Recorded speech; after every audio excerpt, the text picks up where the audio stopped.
ये कहानी 3 दोस्तों की है। अमन, राज और विवेक बचपन के दोस्त थे। स्कूल से कॉलेज और कॉलेज से करियर तक उनकी दोस्ती एक मिसाल थी।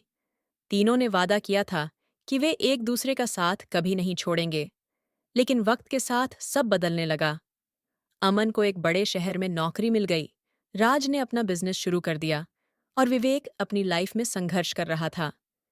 धीरे धीरे उनकी बातचीत कम हो गई और उनकी दोस्ती कमजोर पड़ने लगी। एक दिन अमन को एक अनजान नंबर से कॉल आया। फोन के दूसरी तरफ कोई था जो धीरे धीरे सांस ले रहा था। अमन ने घबराते हुए पूछा, कौन बोल रहा है? अमन, मैं विवेक। मुझे तुमसे और राज से बात करनी है। क्या तुम दोनों मिल सकते हो? अमन ने जवाब दिया, ठीक है, मैं राज से बात करता हूँ। तुम हमें अपना पता भेज दो। अमन ने तुरंत राज को फोन किया और पूरी बात बताई। राज ने कहा, कई सालों से हम दोनों ने उससे बात तक नहीं की। पता नहीं वो अब कैसा होगा। चलो मिलते हैं। दोनों अगले दिन विवेक के बताए पते पर पहुंचे। वहां एक पुराना और वीरान सा घर था। अंदर दाखिल होते ही उन्हें अजीब सी ठंडक महसूस हुई। कमरे में चारों ओर किताबें, कागज और कुछ टूटे हुए सामान बिखरे पड़े थे। विवेक कमरे के कोने में बैठा हुआ था। वह कमजोर और थका हुआ लग रहा था। उसने कहा, तुम दोनों को देखकर अच्छा लगा। मुझे लगा था कि मेरी आवाज तुम तक नहीं पहुंचेगी। तुम्हारी हालत इतनी खराब क्यों है विवेक? क्या हुआ?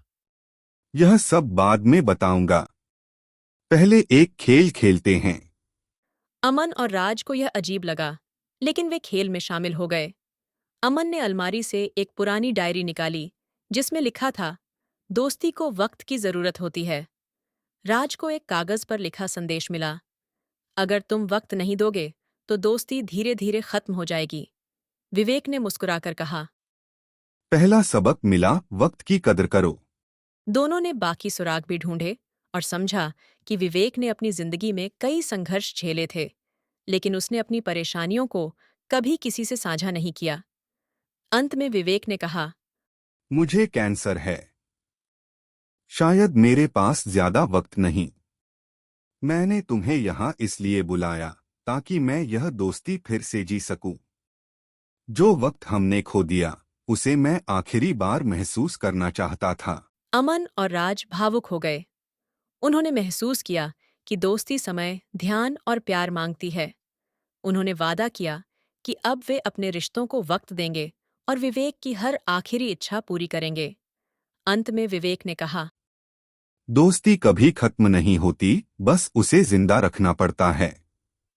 विवेक की कहानी ने अमन और राज की सोच को बदल दिया। इस कहानी ने यह सिखाया कि दोस्ती एक अनमोल रिश्ता है, जिसे वक्त और समझदारी से संजोना चाहिए। कभी कभी रिश्तों को जिंदा रखने के लिए सिर्फ एक कदम बढ़ाना पड़ता है। दोस्ती सिर्फ साथ होने का नाम नहीं, बल्कि एक दूसरे के लिए वक्त देने का नाम है।